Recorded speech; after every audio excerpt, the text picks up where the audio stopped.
and welcome. You're tuning in to Unbreakable Hope with me, your host, Jessica Rose.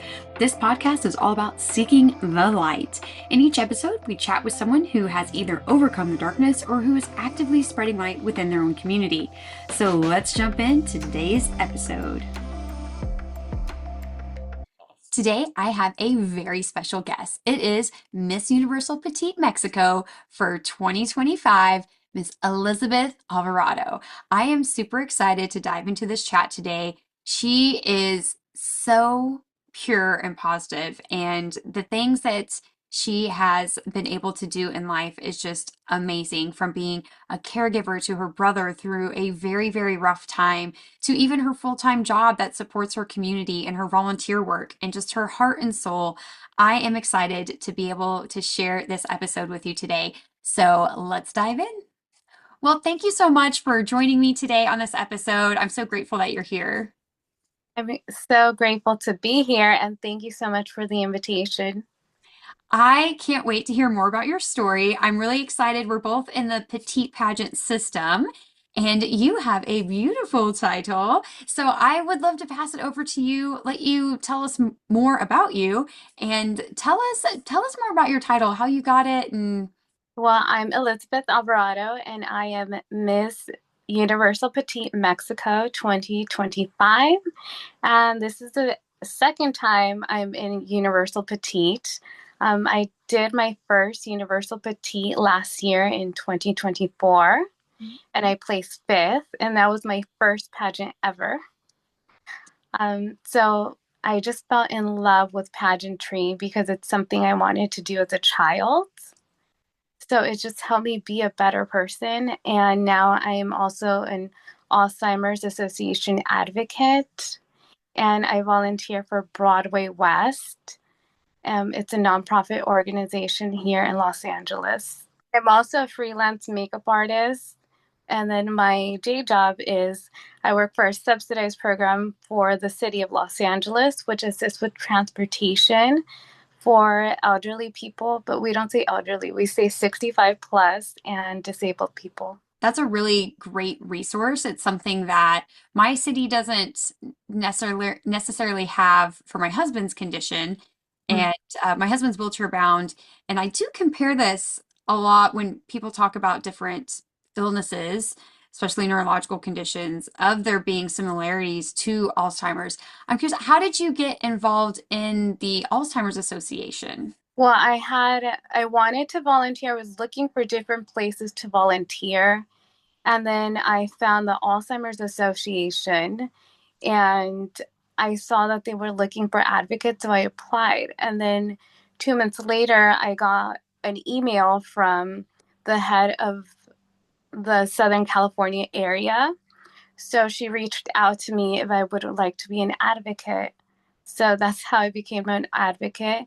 And we're supposed to speak for the representative of Los Angeles in order to get more funding. That's amazing. I love that you just found this organization and you said, "Hey, I want to volunteer. I want to help."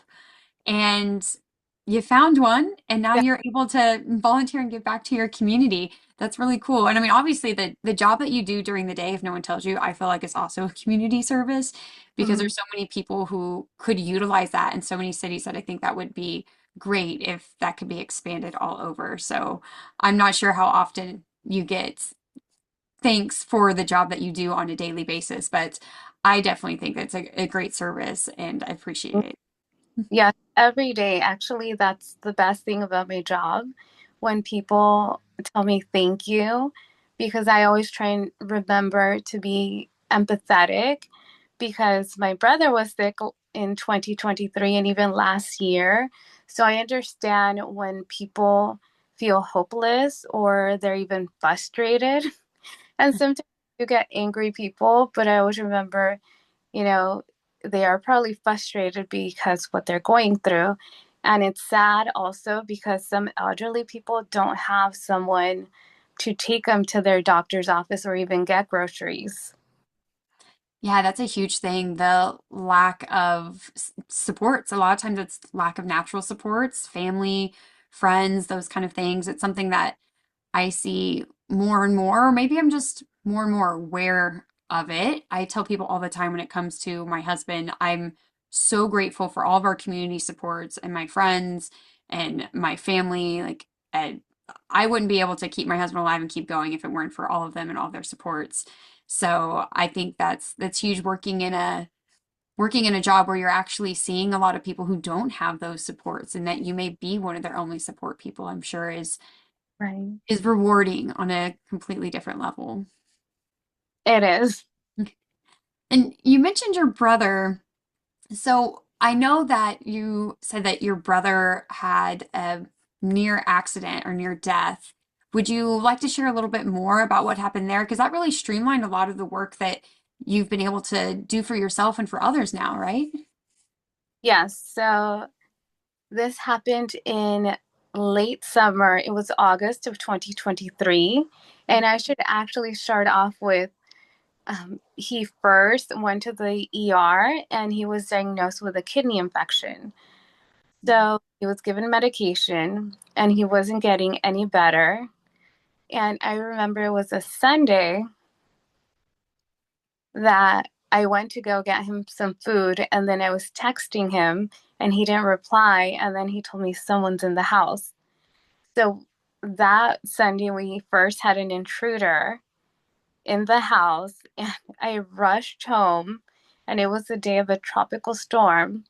Oh. And there was about 15 police cars with police officers with their guns drawn, and my brother was stuck in the house. So this is how it all started and my evolving and how I've changed so much in this short time. I just realized like life is short and it can change instantly. So this was during the time he had the kidney infection, and luckily no one was hurt with the intruder. So that was on a Sunday. And then a couple days later, I took the day off to take my brother to the doctor. And she just said, go to the ER. So I rushed him to the ER. We arrived about at 3 p.m. And then they all their beds were full.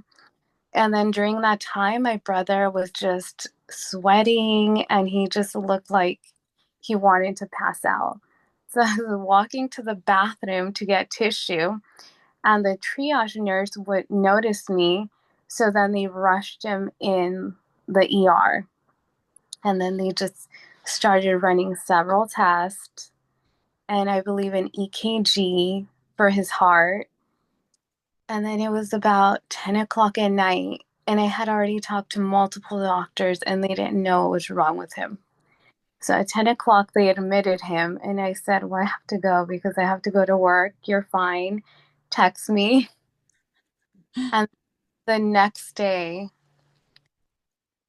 I just went to work.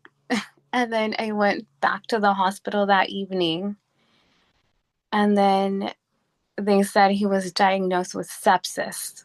So, sepsis is poisoning of the blood. Mm. So, that's how it all started on my journey or his journey. And then a couple of days later, because his feet were swollen, his hands were getting swollen, they said that the infection had gotten to his heart. So he needed two valves replaced. So this happened so quickly. And a week later, he needed to have surgery. And I was his medical agent. So I was getting ready to walk him down because you're allowed to walk him down to the OR for pre op. And the surgeon says, okay, so we're going to change two valves. If it looks bad, we may change three. So I done. So yeah, I walked him down. It was about 5 in the morning, and it was just a really weird experience. That luckily my brother and I try to joke about things, so things aren't very serious. So yeah, his surgery was supposed to start at 7. 1:30, and then it was supposed to last until 4 or 5 o'clock. And then I received a call they couldn't get the catheter in. So the surgery didn't start until 10. So I was just calculating the hours. So then I'm like, okay, 6, 7, it should be done. It wasn't done. And in the waiting room, they have a special waiting room for surgeries. They'll give you a number and you just look on the monitor for that number. So the time was just passing 8 p.m., 9 p.m., 10 o'clock. It hit midnight. The board cleared. There was no one there. At this time, it was just very nerve-wracking. So that it was like 1:30 and I kept calling the OR. And then they said, well, he's not here. I'm like, what do you mean? So I just stormed out of there. And then I'm like, what can I do? So I went back to the floor he was at, medical surgical floor. And I happened to find the nurse that was taking care of him. So she took me in her office and she made some phone calls and she was able to walk me down. He had just gotten out of surgery at 1:30 a.m. So it started from like 7 a.m. to 1:30 in the morning the next day.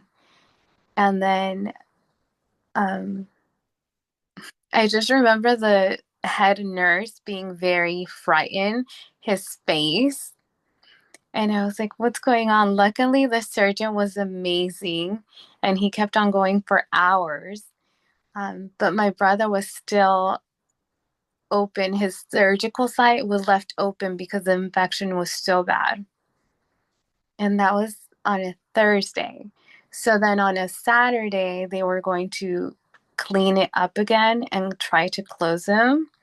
And they weren't able to. Not until the following Tuesday, they had to re-clean it and then close him up.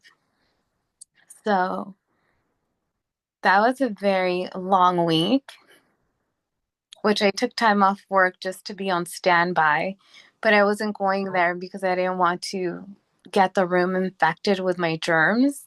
But I would check in every day. And I was the first to see my brother. And there was all these machines around him, like 4 machines, a breathing tube. He was unconscious. But I told my parents, don't go in there, I'll go. Because I was already the medical agent. And I just kept on going. When things happen like that to me, I don't know what it is, but I just feel I have to be strong. So I kept on going. And he was in the hospital about a month, just recovering from medical ICU, or it was actually CVICU, then downgraded to medical surgical floor, then to PCU. Then he was also an outpatient. So he was in the hospital for a month. That was a very long and grueling time, which it was fine. It was actually after the hospital because I had to change his wounds that I won't lie, it was very draining. I can only imagine. I mean, we definitely have some similarities and parallels between what's happened with my husband in the hospital and you're telling me these things, and I'm like shocked to hear them because it's just it it shocks me and I hate it. I hate that it happened to you, but it's also like this happens to too many people. As I'm hearing your story, I'm like, this is just wild. And the lack of communication to even let you know what's going on. That happened with my husband's surgery. He had surgery in 2021. So there was still the whole COVID protocol-ish, but nobody really knew, and everything was just passed from word of mouth, and nothing was ever actually in writing. And on Friday afternoon, I had pre-authorization and approval to be in the hospital with him because he was having brain surgery. But then by Monday morning, when I came to bring my husband, they told me I had to leave. So I was escorted out of the hospital by police because I was like, what? No, I have pre-authorization. I'm supposed to be here. And I called and left messages on every phone number I had saved, like crying, like that scream crying. I was so angry that by the time someone got into work to call me back, they were like, "Oh, well, by this point, you've clearly already heard. They should already be halfway done with the surgery." And I was like, "I haven't heard from anybody." And then it Wow. was just like, "No one has called you?" I said, "No, no one has called me. I have no clue what's going on. No one is communicating with me." And that was my biggest frustration is not being able to be there. I couldn't imagine being in the circumstance that you were with your brother and the infection and saying like, "Hey, I have to stay away because his body is so sensitive and I don't want to risk bringing anything to him." How hard that must have been for you and then for your parents not being able to go up there and obviously not being able to communicate with him and having to rely on the hospital to communicate. Right. So I feel some of those feelings when you're telling your story, and I'm just like, I just want to reach out and give you a big hug, even though I know this was, about a year and a half ago, which speaking of has been about a year and a half ago. How is your brother doing now? He's doing better. After that, he did have to have another surgery, a minor surgery, but that was the cause of the sepsis. Mm. It was a surgery with the urologist. So he had that in October of 2024. And now he's still going to that doctor, but they did a blood test and he still has an infection. So, yeah, we have to be very careful.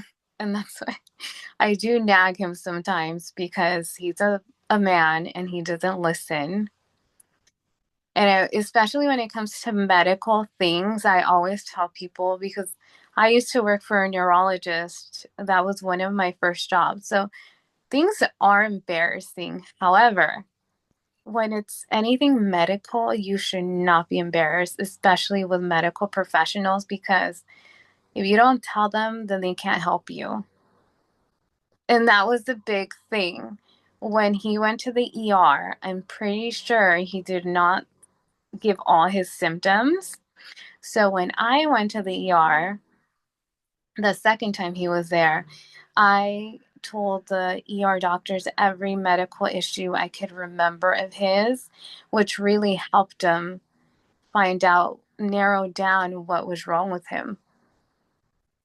Yeah, that was my father-in-law. He had issues with diabetes, his blood sugar dropped, and he went outside to smoke and fell, had broke his hip. We didn't find out till a week later, because by the time he finally went to the doctor, he said, "Oh, he complained about this and that." Didn't tell him that he fell. And then gets home and not even, I think it was like 24 hours later. He he said, I can't get up. My leg won't work. I'm like, what are you talking about? And sure enough, we call, the ambulance comes, they take him to the hospital. They find out, oh yeah, he broke his hip. He had to have emergency hip replacement. And we're like, did you not tell your doctor? Like this wasn't cleared when you went to your doctor? What? I love your joke about the men in medical because I did watch a video earlier today and it was really funny. It was a guy, his wife's in the background, and he's saying, "Hey, baby, Luke. Oh, she's got like a baby with her." He says, "Oh, you just did an at-home birth." And she's like, "Yeah." And he's like, "With no pain meds." And she's like, "Yeah." And you could tell she's roughed up. And he goes on a little bit more and then he says, "Oh, that was me last week while I'm sick." So then she realizes what he's doing. She's like, "Oh, funny, funny." But I think that's a lot of what it is that we don't talk about it enough. And that Hmm. somewhere along the lines, it was taboo for men to speak up about their illness and what's going on, almost like this, oh, I can't be sick, maybe thing. I don't know. There's got to be a code somewhere to crack where it's like they don't speak up about it, but when they are sick, they'll be sick and they'll be down, but by golly, they will not go to the doctor or they will not talk to a doctor about what's making them sick. That's very true. That just happened to my coworker a few days ago. Her husband fell off the ladder and I guess rolled down the stairs too. He said, "Go to the hospital." "No, I'll go to urgent care." And they couldn't do his x-rays. He went to two urgent care. So finally she got home and she's like, "I'm dropping you off at the hospital." And turns out he had a broken hand. Yeah. So if you're a man and you're listening, it is a-okay to go to the doctor to tell them what's wrong and not stress and frustrate all the women in your life that care about you. Right. And it's very important because I used to, that is one of my goals in 2025 to prioritize my health. So I do have an appointment after this because I'm like, I have to get things done and prioritize my health. That's huge, especially when you're caregiving for someone else. Those of us in caregiving roles, whatever that looks like you're caring for your brother, I'm caring for my husband, even people in the medical field caring for other people and our first responders, right? We are really great at putting everyone and everything else before ourselves. So one thing that I love to be able to talk a little bit about is while you're caring for your brother, while you're having to help do all of his wound dressing and cleaning, what were some of the things that maybe kept you sane during the process that helped you keep going through all of that? Well, I've always been a people pleaser. I've noticed that. And also in my family, we just stick together. So Mm. I'm very motherly, and I've always liked the medical fields. So that was easy for me. But it was frustrating because my mom did not want to learn, Mm. stuck in her box. And I'm like, so it was just very frustrating because I would rush home from work. I would go clean his wounds. And at the time, he had three. Because during the hospital stay, they didn't put the proper bedding. And because he wasn't moving, when I cut his hair in the hospital, he had a big gash in the back of his head and then his buttocks and his foot. So then the hospital was concerned because it was really bad. So that's what I was treating after. But I just kept on going. It's just something in me that I will just keep on going. When it's fight or flight mode, I just keep on going. I always tell myself I'm like those race horses. I just keep looking forward, not to the sides. But I'm not gonna lie, it was very daunting. It was very depleting because I started to lose myself. And that's actually how I got into pageantry because I knew I needed to do something for myself. And I remembered the childhood dream that I had to always be in pageants. I love that. That is so sweet. It was something that I think we have a lot in common there too. I picked up one of the phrases was I will not be defeated. Like no matter what this is, I won't be defeated. And I inherently learned this from my mom, like watching her. Nothing that she intended to teach me was growing up. I would have loved to see my mom do more self-care stuff. But what I did see was my mom like there's no stopping. There's no rest in a sense of my dad lived in Saudi Arabia almost my whole life while he was deployed, so my mom was practically a single parent of three kids. So she just had to. She had to. There was no other choice. There's no quitting. I guess that was like a big value that my family was also instilling, even in sports. Like there's no quitting. Once you start something, you got to finish it. So for her, it was just, like you said, blinders on, just move forward, go, go, go. And for me, it's like, I will not be defeated. I'll keep pushing, I'll keep pushing, I'll keep pushing. But over time, yeah, it is depleting and exhausting. And you're like, wow, now my own health is going out. And I'm starting to see the consequences of not being able to take breaks here and there. And when we were in the hospital for almost 5 months, we had about like, I think it was about 2.5 months. Then we took like a week break and then went back for another 2.5 months. I thought the same thing as what is something I've always wanted to do since a kid that I haven't done? And it was ice skating. So I love that yours was pageantry because that was something like as a kid, I guess I never really thought of it. I always saw them and was like, ooh, fun, pretty, would be cool to do. But as a Mhm. kid, I wanted to be an ice skater. So I signed up for ice skating lessons, and that's what I started doing while my husband was in the hospital. So how fun is that that you said, "Hey, as a kid, I always wanted to do pageants. I'm going to go find one." How did you run across the petite system, and what was it like getting into that? Especially, a lot of us think, "Oh, for me, I'm like I'm too old. I'm married. There can't be any pageants for me." I'm sure you might have had maybe some of the same thoughts too. Yeah, so I'm a firm believer on you attract what you think, what you feel. So first I was following a pageant queen that is Mexican, but she lives in Italy. And I started following her, but she started to do pageants and she signed up for Miss Universe in Italy. So then if you win, you go on to compete to the actual Miss Universe. And I was like, how cool. And I remembered when I was a little girl, I always wanted to be in pageants. And one, I didn't do it because my parents were always busy. They're always like work hard, work hard. And they're very conservative, so that's why I never did them as a child. But I just remembered I want to be in a pageant. And then I happened to be on Instagram and then I saw the Universal Petite um apply. So I clicked it. I clicked it and I just filled it out. And I just didn't even think nothing of it. And then I got a reply from the director Hazley. So that's how I joined Universal Petite. But I honestly, I just did it on a whim and I did not know what I was doing at all. So when I signed up 2 months prior. So with no experience and 2 months prior, I did it all by myself. I just started YouTubing everything. I started looking for gowns. I bought my plane ticket and I just hopped on a plane and I went. And it was the best experience ever, especially not having experience was the best experience ever because I had no expectation that it was a memory of a lifetime. And all the women I went were so beautiful inside and out. And it just has inspired me to become a better person that now I set goals and I want to do so many other things, advocacy, volunteering. But I, that's why I'm so motivated and happy and I want other women to do pageants too because there is just a different experience. It expands your mind and you get to meet amazing women that are like-minded with goals.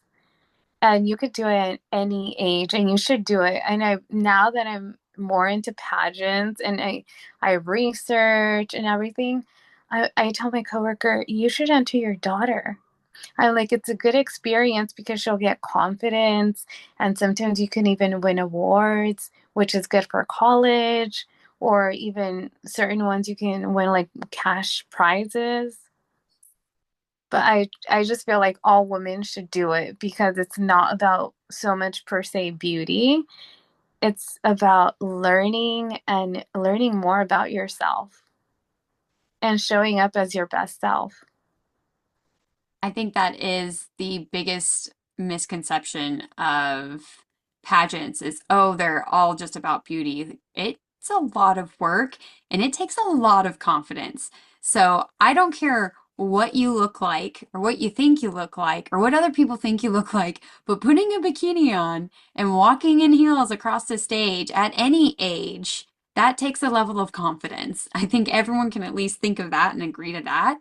Um, I love our even our journeys for petite are very similar. It just popped up on my Instagram and I filled out the application. I had a little bit more time. Mine was about 4 or 5 months out from the competition when I competed last year, and I'm doing it again this year too. And I didn't have expectations, so I thought it was super fun. And I 100% agree. You get to meet a lot of really lovely other women who are passionate and driven and goal oriented and just wanting to make a difference in themselves, wanting to make a difference in their community. And it's been such an amazing experience. I mean, connecting with you online and even other women online, being able to find them and follow them. And I loved what you said about, like part of pageants, you're finding yourself, you're being your authentic self and how you really followed a childhood dream. Like how cool is that? And how many people can actually say that they took the courage to do that, right? So I love that you're even encouraging coworkers like, hey, you should sign your daughters up. This is a great experience. It's not what you think it is. It's not I don't know, I guess I can't say this. I haven't seen Toddlers and Tiaras, but I've heard a thing or two about it. Yeah. So people compare it all the time. I'm like, I don't know. I haven't watched it, but my experience has been really great through that. And it's great being able to find a system where you're growing and finding other like-minded women that you're excited to be able to do another year. I'm sure you probably felt a little bit like me too, signing up so late in the game is how it feels. Is that one of the things that made you even more excited to be able to do a whole year with the Petite system? Well, this time around, I did sign up in late December. So I just decided, no, I'm gonna do it. But this time I'm so much prepared. But I'm actually right now in three pageants somehow. Somehow I'm in three pageants. So it's a good thing because it helps me to motivate myself to be my best self, to set goals. I'm exercising, eating healthy. Um, One thing I love is branding. Oh, yeah. So after Universal Petite, I on my birthday, on my 40th birthday, I realized I love pageants. And I found a pageant which is called Prime Pageants, and this that is self-care based. So you have challenges and use the seven pillars of self-care, like emotional self-care, physical self-care. So it just made me find out what my passions are and set goals. And something that's my best emotional self care is listening to music and singing along, but also working on social media. I love the branding aspect and the marketing. So now with these pageants, I'm like, oh, I need to brand myself. Who am I? So it's really exciting. So I get excited about that. I think that's a lot of fun too, getting to see everyone's personality come out and how much things have changed. I was talking to some friends the other day where they're talking about the different generations and the different social medias and when it all came out and stuff. And when did you get a cell phone? When did you get a cell phone? And how um, a lot of my generation, I'm 5 years behind you, is this like in the middle type thing where there was internet. Did we have it? No. You know, there was cell phones. Did I have one? Like, no, not until I got out of high school and I was in the Marine Corps. I got a cell phone, you know, so trying to like put the pieces together and not growing up with social media that like I have it now and how prevalent it is even for like my son. I wanted social media since he was like 7 or 8. And I'm like, whoa, no, no. Why would you want to document all that? Why would, you know? Right. But then having it on like the business side and the branding side and saying like, this is a powerful tool that I can use to outreach to other people and educate other people on the causes that are important to me. So it's exciting like you to kind of learn it, to be able to put stuff out there. And I love a good challenge. I love things that help encourage people to focus on self-care and just being a better version of themselves and a better person for their communities. What would be maybe some of the things that you've learned over the time that you could share with people that you do that is more maybe like a daily self-care? Maybe there's something in your routine that you're like, this is one of the things that I just absolutely love and think maybe other people should try. I do try and get enough sleep. That's important. So lately I'm busy because I have to do X, Y, and Z like everyone else. But on my lunch, what I do is I take a nap. I take like a 10 or 15-minute nap and it just recharges me and it makes me feel better. And another thing that I do love is walking. Not only is it a good exercise, but it just gets you in a happier mood. So that's another thing. And I try and get my meditation in. That's something. Oh, and what I do love is my positive affirmations. I love that. Sleep hygiene was definitely my biggest focus because my husband requires 24-hour care, so I don't always get to actually sleep through the night. I'm not a napper though. I have not been able to perfect the nap. My brother-in-law can perfect the nap. But walks are great, especially walks outside and being able to get in some mindfulness and meditation is huge as well. Just taking that that step back from the chaos that can be life. I loved how you said that too. You said, I'm busy doing X, Y, and Z like everybody else, right? We all have the 99 things going on in our lives, and we all have the demons that we wake up to every day. But it's what are we able to do to keep moving and growing through all of that, right? Right. Well, I'm really excited to get to know you more. This has been super fun, and I love how much that you can tell you have this just beautiful, positive, natural energy about you that you're going and you're breathing and you're doing and just trying to be a better version of yourself for yourself. And the amount of stuff you're doing for your community, from your job full time and your volunteer work, I just think it's so amazing.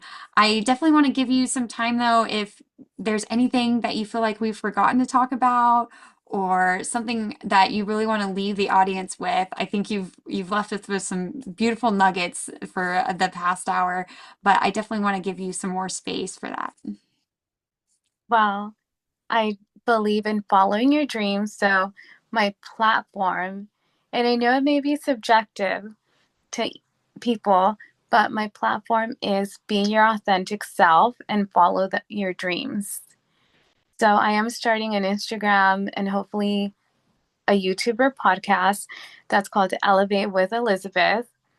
And it's about just being your authentic self because so many times in life, and I can attest to this because that was me, you aren't your authentic self because you're living by your family standards or society, or you're just scared of judgment and criticism that you don't follow your dreams. So I'm here to say always be your authentic self, find your passion, what makes you happy. And it doesn't care if people just ignore people. If they're going to call you silly, don't tell them. I know that's my biggest thing I do now because I do get anxiety, and sometimes people, as my mother, she wants to ask me 1,000 questions. And sometimes you don't have all the answers. So, what I like to do is I like to sit down, I like to journal, I like to do vision boards. And then now I put it on a calendar and I set goals and I set well, I have dreams and then I set the goals for them. But I'm here to tell you to always follow your dreams, no matter how small or big it is, and no matter what age. Because I do believe that the world would be happier if they followed their own dreams. I 100% agree. I am definitely all about vision boards. And you mentioned affirmations earlier. I think how we talk to ourselves and how we treat ourselves, our minds are huge, not just like our bodies, but our minds and what we tell ourselves is huge in being able to do that. So I am so excited. I cannot wait for you to get those up and running and support you. So we'll definitely include links below for anything that you have in the descriptions. And I think you are just such a joy and such a light. And I've had so much fun being able to talk to you. And I can't wait to support you on your journey as you keep pushing forward and helping other women or other people just, again, like you said, follow your dreams, be your authentic self. I think that is so, so, so important. And the part where you said, if other people think you're being silly, just don't tell them. I've actually followed that advice the past couple months with some things I've been working on in the background. And I think that that is such a valuable piece of advice that I'm sure you experience when it comes to pageants and stuff too, that there's some people that you just, okay, well, I'm just not going to share that part with you. I didn't tell anyone I was going to Universal Petite until a week prior. It was like my parents and my coworkers. I just asked for the time off. They're like, "Where are you going?" I'll tell you when I get closer. I love that so much. Oh my gosh, that's so fun, so fun. And I hope that they're loving and supporting you now. Yeah, they So are. I can't wait to, when is the Universal competition? Universal Petite is on June 5th. Oh, okay. So you're like a month before USA Petite. So, yeah. Yes.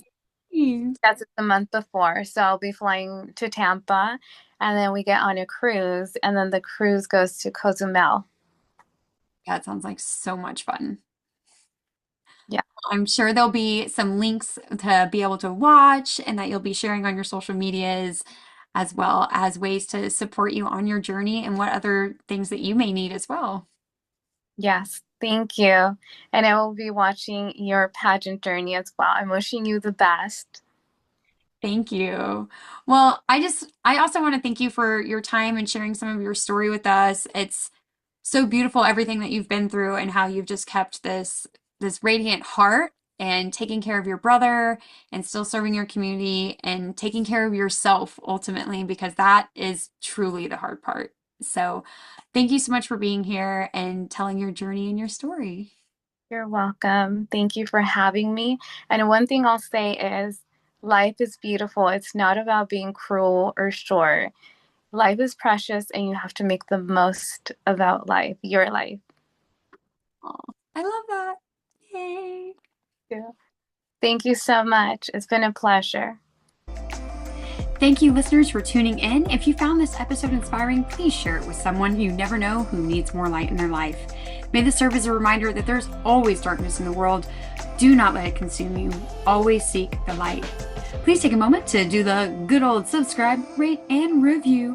Your support means so much to me and it helps me spread more light and love. Until next time, be kind, be loving, be human, and don't ever let anyone steal your hope.